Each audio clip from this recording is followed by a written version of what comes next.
আসসালামু আলাইকুম গাইস, কেমন আছেন? আশা করি আল্লাহর রহমতে ভালো আছেন। আমিও আপনাদের দোয়ায় ভালো আছি। এই যে আপনাদের মাঝে একটি নতুন ভিডিও নিয়ে আসলাম। দেখেন কত সুন্দর সবেদা, আলহামদুলিল্লাহ। গাছটা রুইছে মাঠের সাইডে।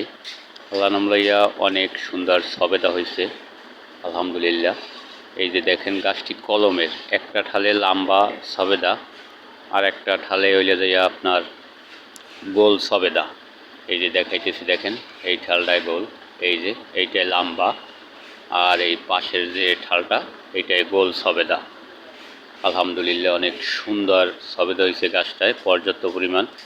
আসলে আমরা যদি কাজের ফাঁকে ফাঁকে অবসর টাইমে আমরা যদি যে কোনো জায়গায়, মাঠে, বাড়ির ছাদে, বাড়ির আঙিনায়, যে কোনো জায়গায় গাছপালা রুই, ইনশাআল্লাহ হবে।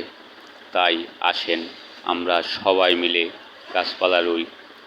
আমাদের আর কোনো জিনিসে অভাব থাকবে না, কোনো জিনিস কিনে খাইতে হইবে না। এই যে দেখেন কত সুন্দর পর্যাপ্ত পরিমাণ ফল হয়েছে গাছটায়, আলহামদুলিল্লাহ।